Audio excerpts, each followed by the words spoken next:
દિલ કહે બધાય મારા, મનથી માને લગહે બધાય મારા, માની લે જીવડા તારા કે મારા, માની લે જીવડા તારા કે મારા. સ્વાર્થ વિના પ્રીતિ કોઈ કરતો નથી રે, કોઈ કોઈનું નથી રે, બોલા સ્વાર્થ વિના પ્રીતિ કોઈ કરતું નથી રે, કોઈ કોઈનું નથી રે.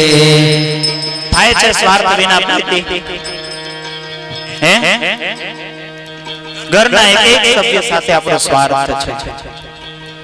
ગાંડો ગેલો છોકરો હોય તો પણ સ્વાર્થ છે, કાલે સારો થઈ જશે, મોટો થઈ જશે, અને ઘરે બારે થશે, ઘરે વહુ આવી જશે, એને નાના નાના બચોડિયા થઈ જશે અને આપણને હાચવશે. આવો સ્વાર્થ આપણો છે, આ સંસારી માણસનો છે. સ્વાર્થ એવો નથી કે આપણે પ્રભુને ભજી લઈએ, આ જીવનું કલ્યાણ કરી લઈએ અને હવે તો આપણને આ લાભ મળ્યો છે અને સમય તો કેટલો સુંદર ચાલે. જો તો ખરા તમારી 15મી સદી ના 21 ને 22મી સદી ચાલે. બધી સગવડતા વાળી કથાઓ હોય, ફૂલ ફેસિલિટી વાળી સગવડતા વાળી કથાઓ હોય, છતાંય આપણે આનંદ નથી લઈ શકતા, છતાંય મારું મારું કરીએ છીએ. વાલા ભક્તો, પરમાત્માએ આપણને જે ઘર આપ્યું છે એ ઘર આપણું નથી, પરમાત્માનું છે. સુખ ભોગવતા ભગવાન ભલાઈને ભક્તિ થાય, ઘરમાં જે કાંઈ છે તેના માલિક પરમાત્મા છે. ઘર મારું નથી, એ ઘર ભગવાનનું છે. આનો હિસાબ મારે એક દિવસ આપવાનો થશે, ભગવાનને આપવો જ પડશે. ભગવાનને હિસાબ આપવાનો પવિત્ર દિવસ, એનું નામ જ મરણ છે. હિસાબ આપવાનો સમય એટલે આપણું મરણ. મરણ જે દી થાય એટલે સમજો આપણો હિસાબ દેવાનો સમય થઈ ગયો. વર્ષનો હિસાબ આપતા એટલી ગભરામણ થાય તો આખા જીવનનો હિસાબ પર પરમાત્માને આપતી વખતે આપણી શી દશા થશે. જેનો હિસાબ આખો ચોખ્ખો છે તેને ગભરામણ નથી, તેને અંતરમાં શાંતિ મળે છે. તેનું મન એમ વિચાર કરે છે કે હું તો સારી જગ્યામાં જવાનો છું. માણસને મરતી વખતે ગભરામણ કેમ થાય છે? એનો હિસાબ ગોટાવાળો હોય છે અને ભગવાન હિસાબ માંગશે અને ભગવાન શ્રીમાનને પૂછે કે તું અંદાન કેમ કરતો નતો? અને ઉપર એ બધા જ બેઠા હોય. હા, તમને કહું, મારા સંતો કે ઘણીવાર કથામાં, જે જે દેવોને તમે માનો, જે જે તમારા ઈષ્ટ દેવોને માનો ને, એ બધા જ આપણે ઉપર જ બેઠા હોય. જ્યારે દેવ આ મૃત્યુ લોકમાંથી જાય ત્યાં માતાજી બેઠા હોય, સ્વામિનારાયણ બેઠા હોય, કૃષ્ણ બેઠા હોય, રામ બેઠા હોય, ભગવાન શિવ બેઠા હોય, અને અહીંથી જ્યારે જાય ત્યારે ત્યાં ઉપર જતા યમરાજાએ પણ બેઠા હોય. હવે અહીંથી આપણે જઈએ તો એના નામનો કઈ પટો બટો, એના નામનો આપણે કઈ પટ્ટો પહેર્યો હોય, આપણે કહીએ ને કે ભાઈ સરનામા વગરની ટપાલ ક્યાં જાય? સરનામા વાળી ટપાલ હોય અને કાંઈ પણ આપણે ન લખ્યું હોય તો કદાચ સરનામું સાચું હોય તો એ ઠેકાણે પહોંચે. પણ બધું જ સાચી વિગત બધી યાદી કરીને લખ્યું હોય, પણ એક સરનામું ન લખ્યું હોય તો એ ક્યાં જાય? કચરા પેટીમાં જાય કે ક્યાં જાય? સરનામું એટલે આ કપાળ. આડો ઉભો ત્રાહો ભાંગો કોઈ પણ ચાંદલો કરવો, ચાંદલાથી ધર્મનું પ્રતીક છે. અને અહીંથી જ્યારે જીવ જાય ને ત્યારે ઉપર જોવામાં આવે કે આનું કયું સરનામું છે. વૈષ્ણવનું જે ઊભું તિલક છે, તિલક હોય તો તરત ભગવાન કૃષ્ણ કે આને ગોલક જવા દો, એમને આપી દો, આ પાર્સલ અમારું છે. ત્રિપુંડ કાંઈ હોય તો ત્રિપુંડ વાળા ભગવાન શિવ છે, એટલે એમ આ પાર્સલ તો કૈલાસનું છે. માતાજીનો ભક્ત હોય, ઊભું તિલક કર્યું હોય, તો જગદંબા એ પાર્વતી સાથે હોય, જગદંબા એ ભગવાન શિવ સાથે હોય, એ પણ કૈલાસ એમનો વાસ થાય. પણ કાંઈ ન હોય તો ક્યાં જાય? તો યમરાજા ત્યાં જ બેઠા હોય કે આવા દો, આ અમારી નરકની પાર્સલ છે. એટલે કપાળ આપણા કોરા ન હોવા જોઈએ. આપણે હિન્દુ કેવરાવીએ છીએ, હિન્દુના આપણે હિન્દુત્વ આપણામાં છે, આપણે સમજીએ છીએ આપણો જન્મ ભારત દેશમાં છે, ઋષિઓ મુનિઓના એક દેશમાં છે અને ઋષિઓ મુનિઓના આપણે એના વારસદારો છીએ અને ભગવાન પ્રભુના આપણે ઈશ્વરના આપણે અંશ છીએ, તો આપણું કપાળ કોરું ન હોવું જોઈએ, એનું એક પ્રતીક સમાન કોઈ પણ કંકુનો એક ચાંદલો હોવો જોઈએ. કદાચ કંકુ આપણને ન ફાવે તો આપણે એક ગોપી ચંદનથી ચંદનનો એક ચાંદલો કરવો. બુદ્ધિના દેવતા એ ઉપર હોય છે, બુદ્ધિ એમાં છે, મન જે કઈ છે 10 ઇન્દ્રિયો ને 11મું મન જે છે એ બધું મનથી જ બધું કંટ્રોલ થાય છે.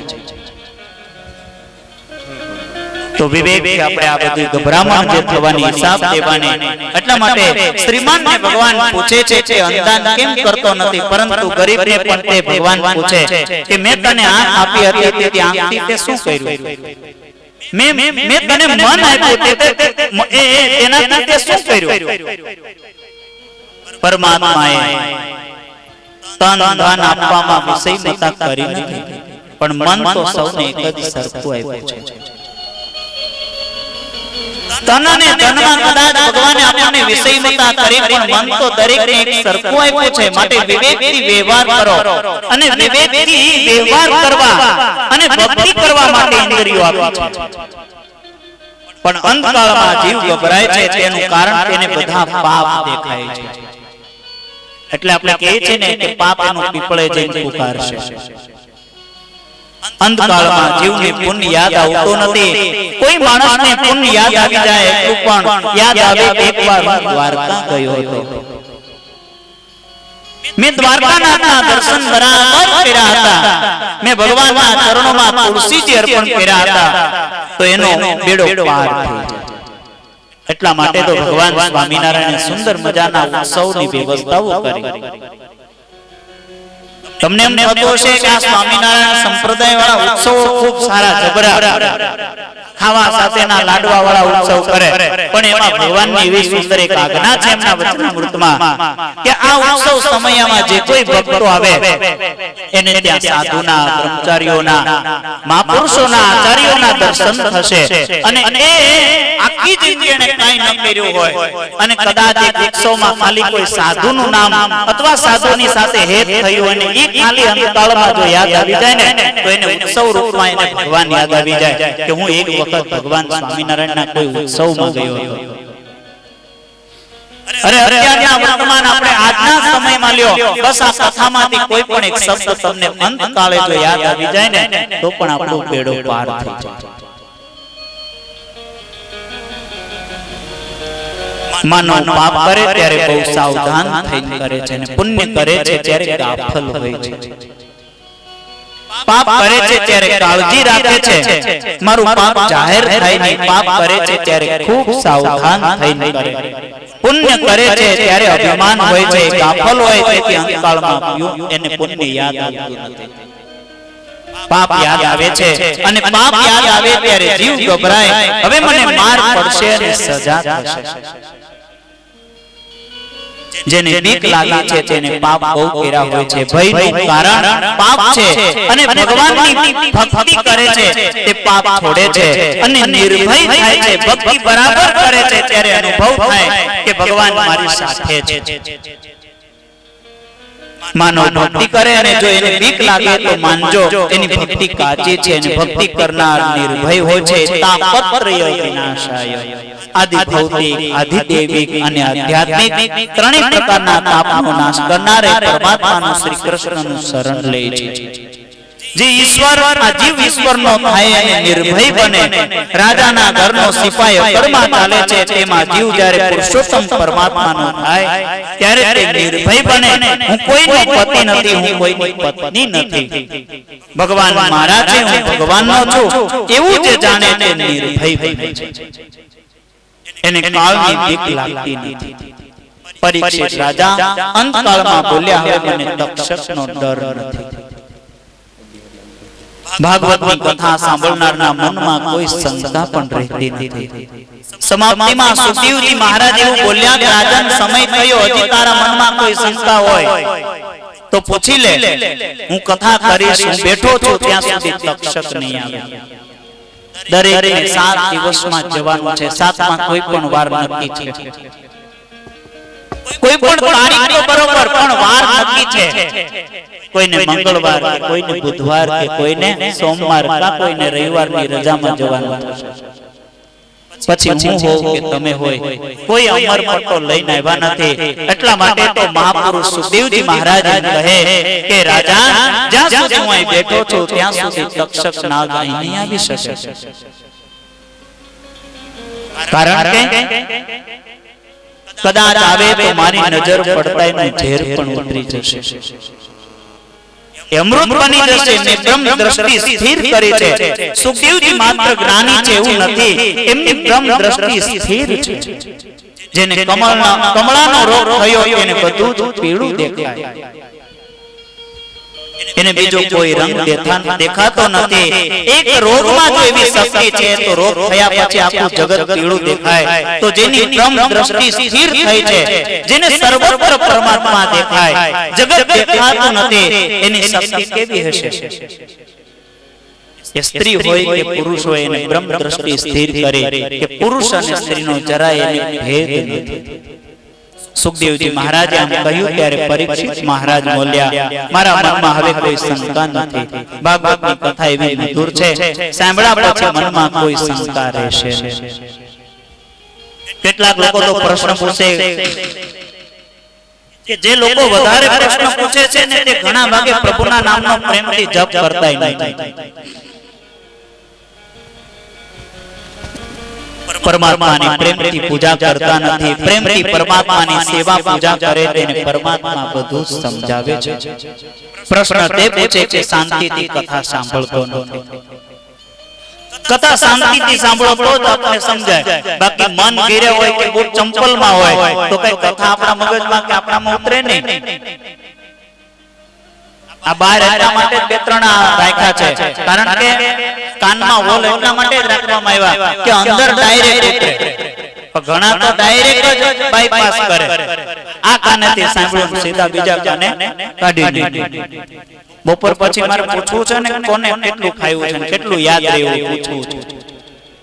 ખ્યાલ આવે ને કઈ કેટલું આમ જાગૃત છે. હું ઘણી જગ્યાએ કહું કે કથામાં કે ભાઈ આ કથા અત્યારે થાય છે, અત્યારે આપણે હાલ એ દોણામાં જાય છે ને કે હેઠી જાય છે, એવું વારા ઘરે મારે પૂછવું પડશે, નકર જાગૃત નહીં રહી. માનવીના મનમાં કેવી શંકાઓ આવે છે વ્યાસ ભગવાન બરાબર જાણે છે. ભાગવતની કથા વ્યાસજી એવી રીતે કરી કે વક્તા પ્રેમથી કરે અને શ્રોતાઓ બરાબર શાંતિથી સાંભળે. તો પછી મનમાં કોઈ શંકા રહેતી નથી.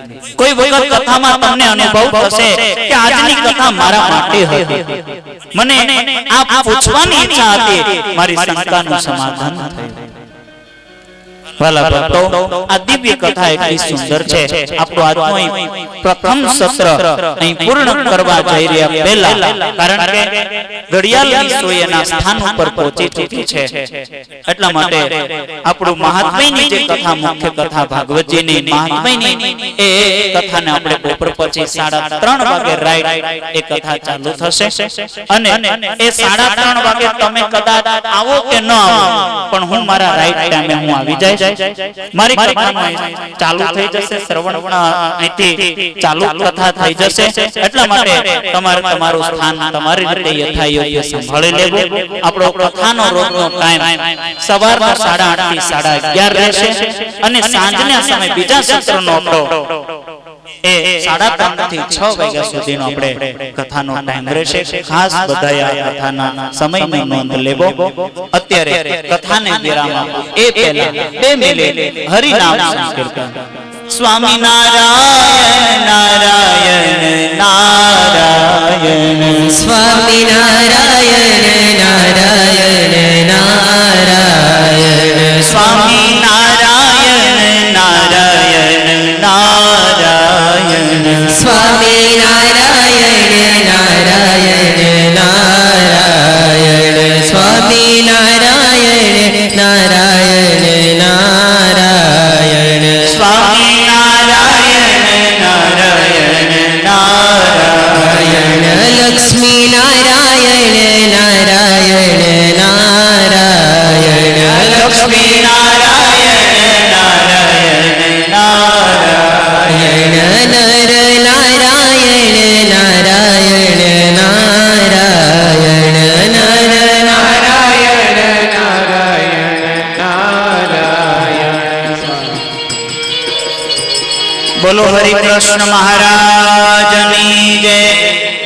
અમરનાથ મહાદેવ કી જય. આજની કથા અહીં વિરામ આપે અને બપોર પછી 3:30 વાગે બીજા સત્રની પ્રથમ દિવસની આ કથા અહીંથી શરૂઆત થશે. ભાગવતજીના મહાત્મ્ય પર આગળની જે કંઈ સૂચનાઓ એ આગળના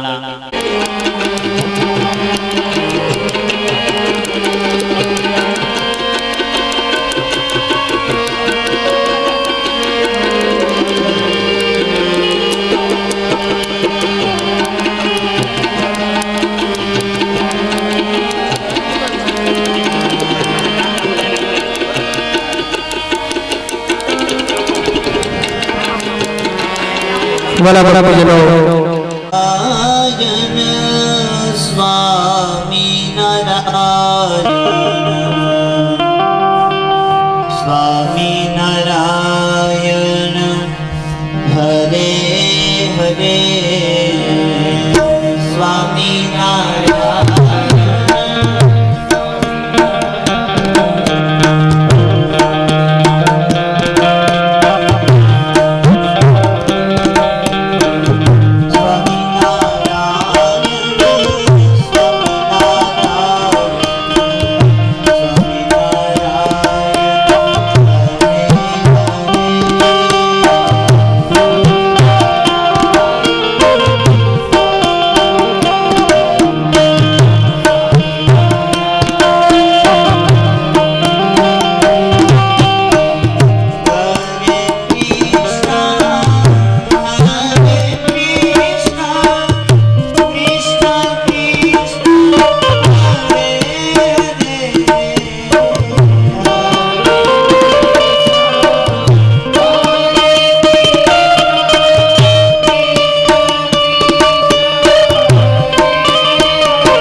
નરં ચૈવ નરોત્તમં દેવી સરસ્વતી વ્યાસં તતો જય મૃતિજયે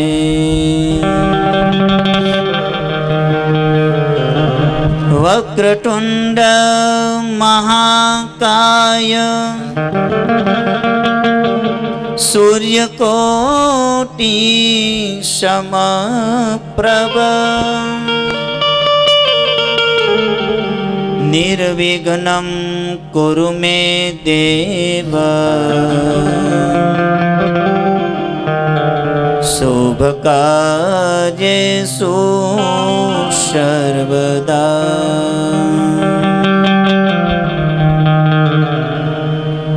આજે હનુમંત બિરાજીજે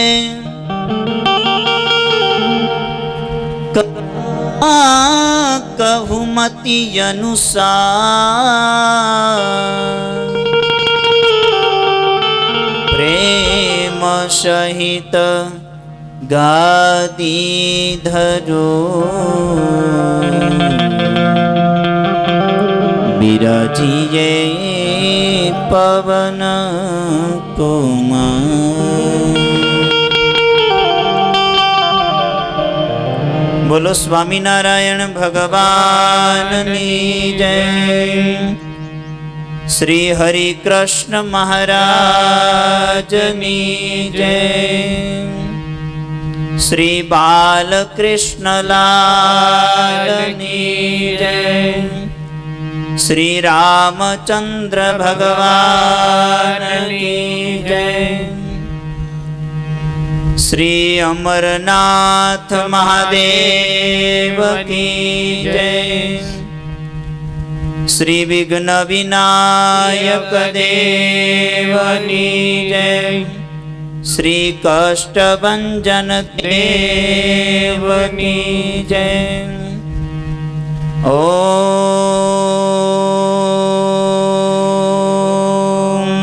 નમઃ પાર્વતી પતયે હર હર મહાદેવ.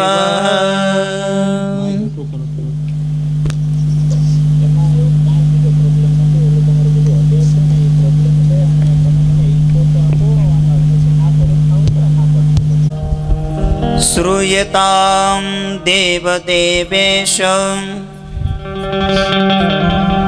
સ્વામિનારાયણ પ્રભો. શ્રૂયતામ દેવદેવેશ સ્વામિનારાયણ પ્રભો.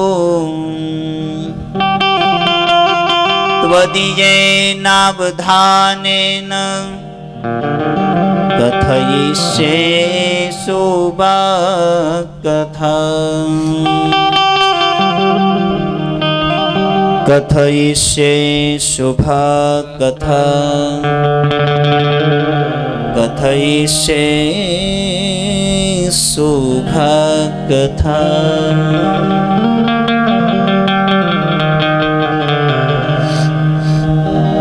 ભગવાન શ્રી હરિની અસીમ કૃપાથી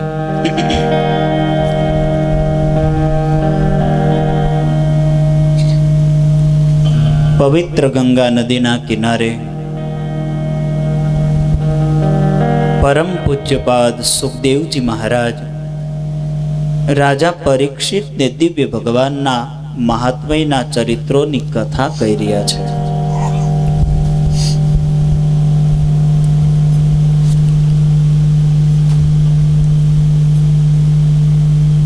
દિવ્ય કથાઓ પ્રથમ દિવસના પ્રથમ સત્રમાં આપણે આજે શ્રવણ કરી જઈ રહ્યા છીએ. સવારમાં મનુષ્ય તત્વની આપણે ચર્ચાઓ કરી. ભાગવતજી મુક્તિ શાસ્ત્ર છે. મર્યા પહેલા જેને મુક્તિ આપે એનું નામ ભાગવત છે. પરીક્ષિત રાજાનો મર્યા પહેલા એમને મુક્તિ આપી એવું આ શાસ્ત્ર છે. એનું પ્રમાણિત આ ભાગવત શાસ્ત્ર છે.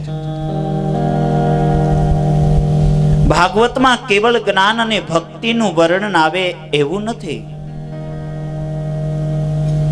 નમસ્તુતે વ્યાસ વિશાલ બુદ્ધે. વ્યવહારનો બોધ પણ બહુ આવે છે. ભાગવતમાં સ્ત્રી ધર્મ સમજાવ્યો છે, પુરુષ ધર્મ સમજાવ્યો છે. માતા કેવી હોવી જોઈએ, પિતા કેવા હોવા જોઈએ, ભાઈ કેવો હોવો જોઈએ, તે બધું જ ભાગવત સમજાવે છે. આપણે કેવી રીતે ખાવું, કેવી રીતે રહેવું, તે પણ ભાગવતમાં લખ્યું છે. ભાગવતમાં વ્યાસજીએ કાંઈ છોડ્યું નથી. વ્યાસજીને ભાગવત અને મહાભારત માટે એવું સાત્વિક અભિમાન છે. મારા ગ્રંથમાં નથી, તે સંસારમાં અન્યત્ર કોઈ ગ્રંથમાં નથી. ભાગવતમાં છે તે બીજા ગ્રંથોમાં છે. વૃદ્ધાવસ્થામાં વ્યાસજીએ ભાગવતની રચના કરી. ભાગવતની રચના કર્યા પછી વ્યાસજીએ કલમ મૂકી દીધી છે. 17 પુરાણો રચ્યા.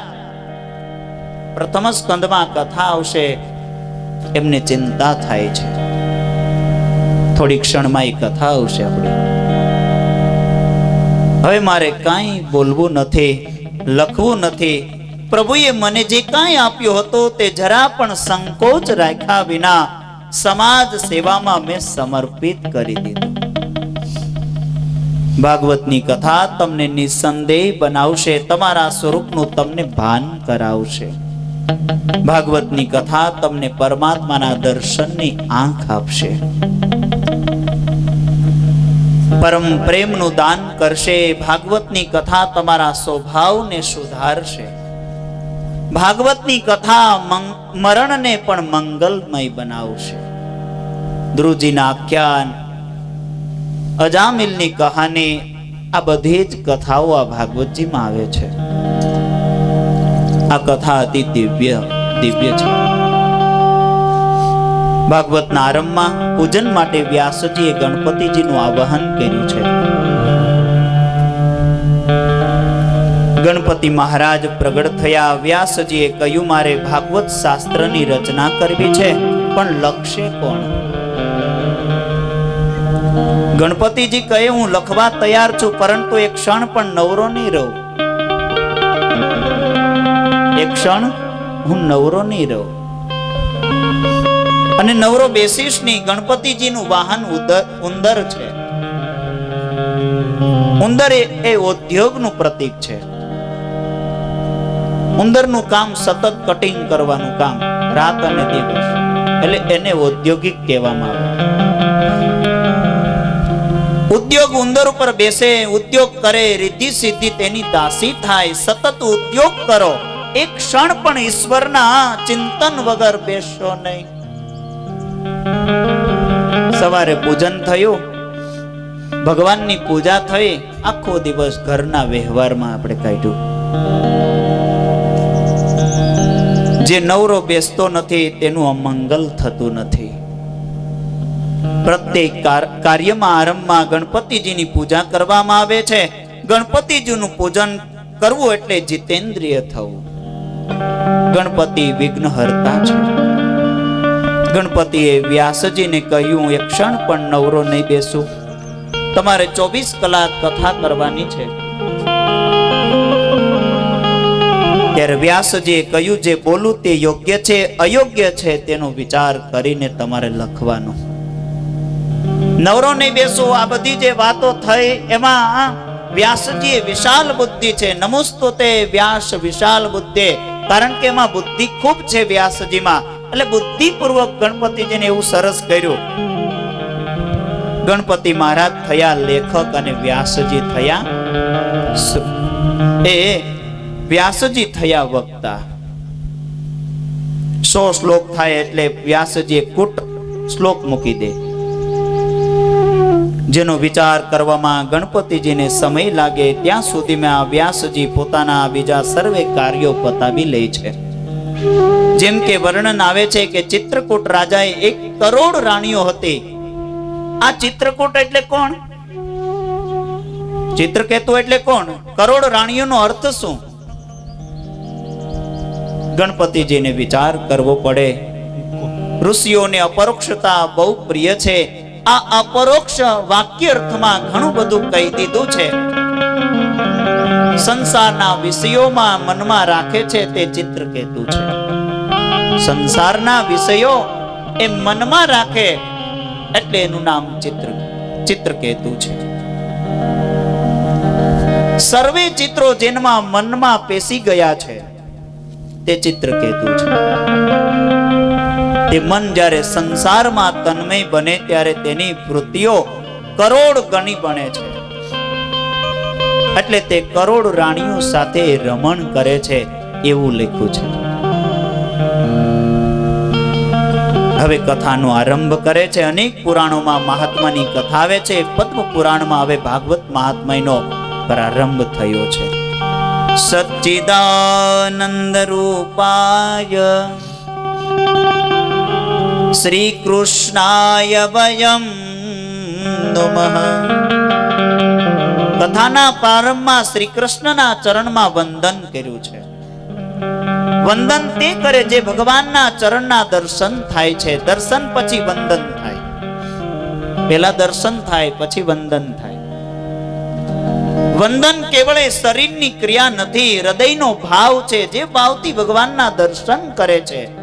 આજે મારા ભાગ્યનો ઉદય થયો છે. પ્રભુએ મને કથાનું શ્રવણ કરવાની અનુકૂળતા કરી આપી છે. પરમાત્માના ઉપકારનું સ્મરણ કરતા જેનું હૃદય પીગળે તેને જ ભગવાનના દર્શન થાય. દર્શન થયા પછી વંદન થાય છે. કોઈ પણ કાર્ય કરતા પહેલા ભગવાનના ચરણમાં વંદન કરો. વંદન કરનારને પરમાત્મા શક્તિ અને બુદ્ધિ આપે છે. પરમાત્માની શક્તિ ને બુદ્ધિ જેને મળે છે તેની હાર કદી થતી નથી. માનવની હાર કેમ થાય છે? તેને પોતાની બુદ્ધિમાં બહુ વિશ્વાસ છે. માનવની બુદ્ધિ ને શક્તિ કાંઈ કામ આવતી નથી. પરમાત્માની શક્તિથી જ સફળતા મળે છે. મુકમ કરોતિ વાચાલમ મુકમ કરોતિ વાચાલમ પંગુલંગયતે ગિરિમ